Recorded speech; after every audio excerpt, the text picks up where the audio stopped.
August 23, 1964, to 47 a.m. In a warehouse on 138th Street in Harlem, 15 armed men waited in complete darkness for Ellsworth Bumpy Johnson to arrive. They had been waiting for 3 hours. Some were growing impatient. Others were growing nervous. All of them understood that they were about to attempt something that many in New York's criminal underworld considered impossible. They were going to kill the man who had survived 40 years in the most dangerous neighborhood in America, the man who had negotiated as an equal with Lucky Luciano, the man who had spent 11 years in Alcatraz and walked out alive. 15 professional killers against one 60-year-old gangster. The odds seemed overwhelming. But every man in that warehouse had heard the stories about Bumpy Johnson, and every man knew that overwhelming odds meant nothing if the target was informed, prepared, or simply lucky enough to turn the game on its attackers. The order to kill Bumpy Johnson had come from Vito Genovese himself, delivered from his cell at the United States Penitentiary in Atlanta, where he was serving a 15-year sentence for narcotics trafficking. Genovese, now 66 years old and unlikely to ever leave prison alive, had watched with growing fury as Bumpy Johnson systematically reclaimed control of Harlem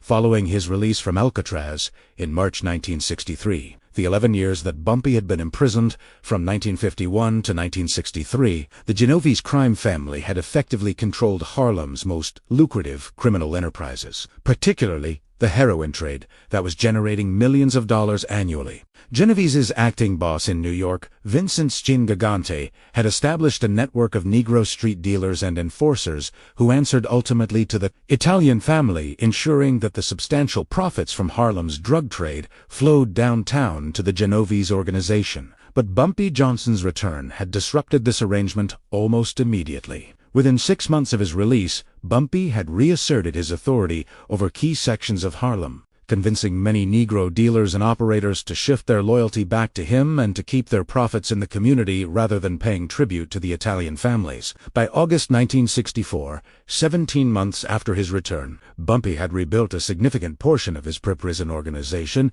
and was openly challenging the Genovese family's control of the neighborhood. This was intolerable to Vito Genovese. Despite being imprisoned, Genovese maintained iron control over his crime family through a complex system of coded messages, prison visits from family members who would relay instructions, and corrupt guards who facilitated communication. When he decided that Bumpy Johnson had become too dangerous to tolerate any longer, he gave explicit orders to Gigante to assemble a team of the family's most reliable killers, 15 men minimum. Professionals who would not hesitate, who would not fail, who would not leave witnesses. Kill Bumpy Johnson and make it clear to Harlem that challenging the Genovese family would result in death. The planning for the ambush had taken 3 weeks. Gigante had personally selected each of the 15 men, drawing from various crews within the Genovese organization. Some were Italian soldiers who had proven themselves in previous hits. Others were Irish enforcers from the West Side who worked regularly with the family.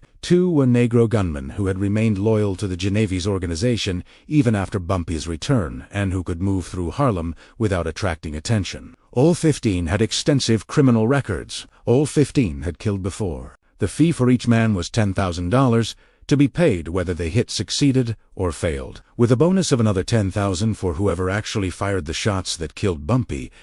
$150,000 total, an enormous sum in 1964, but Genovese considered it money well spent if it eliminated the one man in Harlem who could genuinely threaten his organization's control of the neighborhood. The method chosen for the killing was a classic ambush. Bumpy Johnson maintained a predictable routine that made him vulnerable despite his caution. Every Sunday night, he would leave his home on Edge Avenue and drive to a social club on 138th Street, where he would meet with his top associates to discuss the week's business. The drive took approximately 8 minutes and followed the same route each time. The social club itself was too well protected for a direct assault, with armed men stationed at the entrance and throughout the building. But the warehouse directly across the street from the club offered perfect positioning for an ambush. The 15 killers would wait inside the warehouse until Bumpy's car arrived at the club. As he stepped out of his vehicle and walked toward the entrance, they would open fire from the warehouse windows with automatic weapons, catching him in a crossfire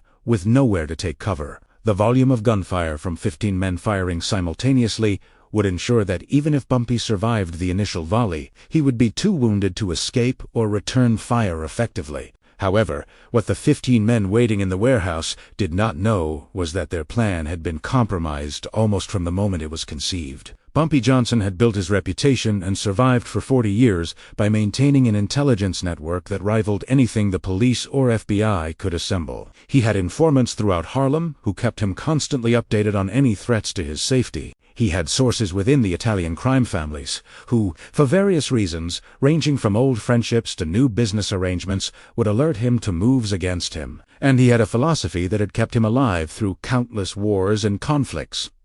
He assumed that everyone was always trying to kill him. He assumed that any routine he maintained would eventually be exploited. And he assumed that overwhelming force could be turned against those who deployed it if they were arrogant enough to believe numbers guaranteed victory. 2 weeks before the planned ambush, one of Bumpy's informants, a Negro drug dealer who worked for the Genovese family but secretly reported to Bumpy, had provided the first warning. The Genovese family was assembling a large team of killers. The target was believed to be Bumpy himself. The informant did not know the details of when or where the attack would occur, but he knew it was imminent and that Cinqueganti was personally overseeing the operation. Bumpy had responded to this information not by changing his routine or going into hiding, but by preparing a counter-ambush that would turn the Genovese family's overwhelming force into a death trap. If they wanted to send 15 men to kill him, he would be ready for 15 men. And he would send a message back to Vito Genovese that would make the imprisoned mob boss reconsider any future attempts on his life.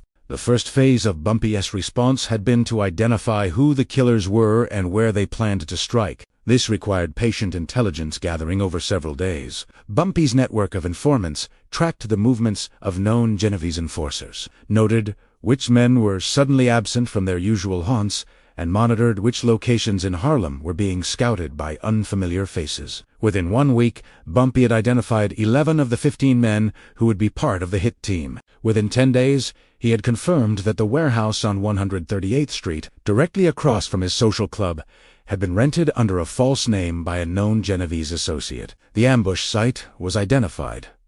The timetable could be inferred. Bumpy's regular Sunday night arrival at the club made that the most likely moment for the attack. But rather than avoid the ambush, Bumpy decided to walk directly into it with full knowledge of what awaited him. On Saturday, August 22nd, the day before the planned attack, he met with his 6 most trusted men at a safe house far from Harlem. These were men who had been with him for decades, who had fought beside him in the wars against Dutch Schultz in the 1930s, who had maintained his operations during his imprisonment, who would die for him without question. Bumpy explained the situation clearly. Tomorrow night, 15 men would be waiting in the warehouse to ambush him as he arrived at the club. He intended to arrive exactly as expected, but he would not be alone, and he would not be unprepared. The 6 men would position themselves throughout the neighborhood hours before Bumpy's arrival. When the ambush began, they would move on the warehouse from multiple directions, while Bumpy himself would do something the attackers would never expect. He would charge directly at them. The psychology of this plan was brutally simple. The 15 men in the warehouse would be expecting to fire on a single target moving from his car toward the club entrance. They would be focused on that killing zone,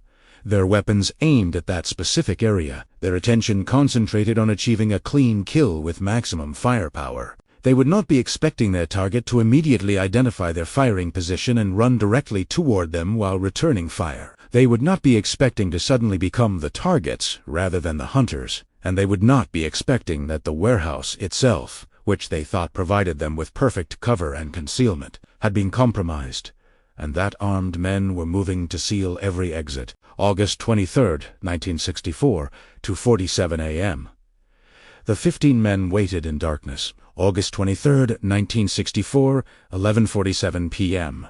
Just over 21 hours later, the same warehouse would be filled with But before describing what happened in those final moments, it is necessary to understand what occurred in the hours leading up to the ambush, because the violence that exploded on 138th Street that night was not spontaneous, but rather the culmination of careful preparation on both sides. At 6 p.m. on Sunday evening, Bumpy's 6 men began moving into position around the warehouse. They arrived separately, dressed as ordinary Harlem residents, carrying their weapons concealed. 2 men positioned themselves in an apartment building adjacent to the warehouse, with clear sightlines to the warehouse's rear exit. 2 others took positions in a parking garage across the street, with angles on the warehouse's side doors. The final 2 men concealed themselves in a storefront 2 buildings down from the warehouse, with direct line of sight to its main entrance. By 8 p.m., Bumpy's men were in position, and the warehouse was effectively surrounded, though the 15 killers inside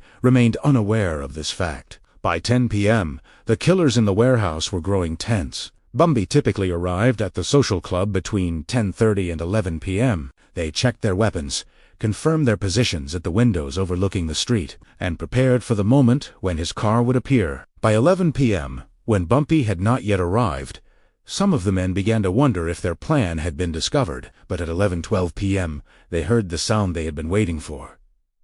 A car engine approaching, headlights turning onto 138th Street. A accident the same make and model that Bumpy Johnson was known to drive, moving slowly down the block toward the social club. Inside the warehouse, 15 men raised their weapons.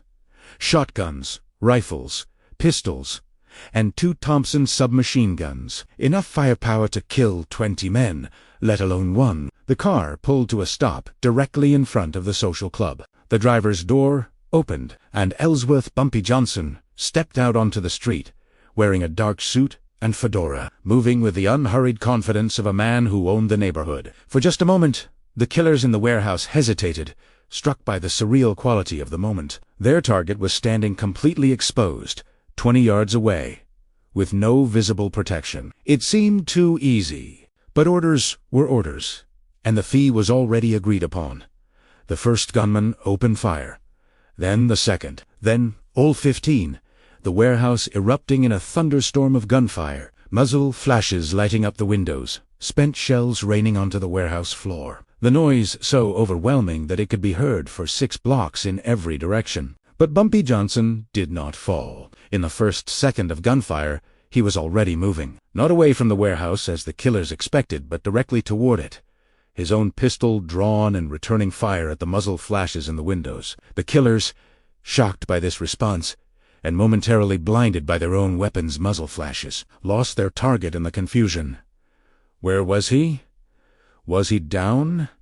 Was he hit? And then the windows of the warehouse began exploding inward as Bumpy's 6 men opened fire from their concealed positions, bullets tearing through the darkness, finding targets, men screaming, the ambush becoming a slaughter as the hunters became the hunted. 3 men dropped in the first 10 seconds, 2 more in the next 5. The remaining 10 attempted to return fire but could not identify where the shots were coming from. The warehouse that had seemed like perfect cover became a trap with no escape. In the chaos and darkness, several of the surviving killers attempted to flee through the warehouse's rear exit, only to be met by sustained fire from the 2 men Bumpy had positioned in the adjacent apartment building. 2 more bodies fell in the alley behind the warehouse. Others tried the side doors and found the same result, bullets from the parking garage cutting them down before they could reach the street. Within 90 seconds of the ambush beginning, 8 of the 15 men were dead, and the survivors were pinned down inside the warehouse, with no way out and no clear targets to return fire against. The mathematics of the situation, which had seemed so favorable when it was 15 against 1, had reversed completely. Now it was 7 panicked, disoriented men trapped in a dark warehouse, being fired upon from multiple directions by attackers they could not see. Bumpy Johnson, who had taken cover behind a parked car after his initial charge toward the warehouse, now moved to the warehouse's main entrance. He kicked in the door and stepped inside, his eyes already adjusted to the darkness. His pistol raised, what happened in the next 3 minutes would become the subject of countless stories in Harlem. Stories that grew more elaborate with each retelling, but that all agreed on the essential facts. Bumpy Johnson moved through that warehouse like a man possessed, firing with precision, reloading without hesitation, advancing steadily as the surviving killers fell back before him. The 6 men who had been firing from outside now rushed the building from all directions, sealing every exit, ensuring that no one would escape. The sound of gunfire became sporadic as the remaining killers either died or threw down their weapons in surrender. When the shooting finally stopped, 12 men lay dead inside the warehouse and in the alleys surrounding it. 2 others were severely wounded and would die before ambulances could arrive. That left one man uninjured, cowering in a corner of the warehouse, with his hands raised, begging for his life. Bumpy approached this man slowly, his weapon still raised, and asked a simple question. "Who sent you?" The terrified killer, a 34-year-old Irish enforcer named Sean Murphy, who had worked for the Genovese family for 8 years, answered immediately, "Vito Genovese." The order came from Vito in Atlanta. Cinqueganti. Put the team together, 15 of OS, 10,000 each. Kill Bumpy Johnson. Murphy was sobbing now, convinced he was about to die, but Bumpy lowered his weapon and delivered a message that Murphy would remember for the rest of his life, though he would never speak of it publicly. "You go back to Cinqueganti, and you tell him exactly what happened here tonight. You tell him that Vito sent 15 men and only 1 walked out. You tell him that I could have killed you, but I chose to let you live so you could deliver this message. You tell him that if Vito wants me dead, he should come himself, not send boys to do a man's job. And you tell him that the next time the Genovese family comes at me, I won't leave any survivors." Bumpy then had his men escort Murphy out of the warehouse and put him in a car. They drove him to the edge of Harlem and released him with instructions to never set foot in the neighborhood again. Murphy, traumatized and grateful to be alive, disappeared into the night. He would later leave New York entirely, relocating to Boston, where he would work in construction for the rest of his life. He never spoke about what happened in that warehouse. Not to police, not to other criminals, not even to family members. The trauma of that night, of seeing 14 men killed around him while he alone survived, rendered him permanently silent on the subject. But there was a second survivor, and his story was different. Among the wounded in the warehouse was a Negro gunman named Raymond Lewis, one of the 2 Negro members of the hit team who had been recruited specifically because he could move through Harlem without suspicion. Lewis had been shot 3 times during the firefight, but was still conscious when Bumpy's men secured the warehouse. Bumpy recognized Lewis immediately. They had known each other in the 1940s, before Bumpy's imprisonment, when Lewis had been a young numbers runner showing promise. But Lewis had chosen to work for the Genovese family during Bumpy's absence, lured by better pay and the protection of the Italian mob. Now he lay bleeding on the warehouse floor, staring up at the man he had been sent to kill. Bumpy stood over Lewis for a long moment without speaking. Then he said something that witnesses would later repeat, but that Lewis himself would never confirm or deny. "You were one of mine. You could have come back to me when I got out. Instead, you stayed with them, and then you took their money to kill me. I'm going to let you live, Raymond, but you're going to live with what you did. Every day, for the rest of your life, you'll go in to remember that you betrayed your own people for Italian money, and that it got 14 men killed. You're going to live with that." Bumpy had his men call an ambulance for Lewis before leaving the warehouse. Lewis survived his wounds and spent 2 months recovering in Harlem Hospital under police guard. He was eventually charged as an accomplice to attempted murder, but the charges were dropped when prosecutors determined they had no witnesses willing to testify and no physical evidence linking Lewis to any specific criminal act. After his release from the hospital, Lewis vanished from Harlem. Some said he moved to Philadelphia. Others claimed he went to Detroit. A few insisted he left the country entirely, relocating to Canada or Mexico. What is certain is that he never returned to Harlem, and, like Sean Murphy, he never spoke publicly about what happened in the warehouse on August 23, 1964. The silence of these 2 men, the only survivors of an event that left 14 dead, became part of the legend. They had seen something so terrible, survived something so unlikely, that they could not bring themselves to discuss it even decades later. The police response to the warehouse massacre was immediate but ultimately ineffective. By the time officers arrived on 138th Street, responding to reports of sustained automatic weapons fire, the warehouse was empty except for the bodies of 12 dead men and the severely wounded Raymond Lewis. Bumpy Johnson and his 6 associates had disappeared into Harlem's network of safe houses and concealed locations. The 2 men who had died in the alleys behind the warehouse brought the total death toll to 14. Investigators quickly identified all 14 as known criminals with extensive records, most connected to the Genovese crime family. The newspapers the following morning would run headlines about a gangland massacre. the worst single incident of mob violence in New York City in over a decade. But despite intensive investigation, despite hundreds of interviews, despite the obvious conclusion that this had been some kind of ambush gone catastrophically wrong, police made no arrests and filed no charges beyond the quickly dropped case against Raymond Lewis. The political and criminal fallout from the warehouse massacre was immediate and severe. Within the Genovese crime family, the failed hit on Bumpy Johnson was seen as a humiliating disaster that demonstrated fundamental incompetence in planning and execution. Chin Gigante, who had personally selected the 15-man hit team and approved the ambush plan, found his authority questioned by other capos who wondered how such an operation could fail so completely. More importantly, the massacre had drawn exactly the kind of attention that organized crime families desperately tried to avoid. Federal investigators, already monitoring the Genovese organization as part of ongoing racketeering investigations, now had evidence of a major criminal conspiracy and 14 bodies to prove it. The pressure on the family from law enforcement increased dramatically in the months following the warehouse incident, but the most significant consequence of the failed hit occurred inside the walls of the United States Penitentiary in Atlanta, where Vito Genovese received word of what had happened to his 15-man kill team. According to sources who were imprisoned with Genovese at the time, the old mob boss's reaction was not anger, but rather a kind of resigned respect. Genovese had spent his entire criminal career, more than 40 years, killing his way to the top of the American Mafia.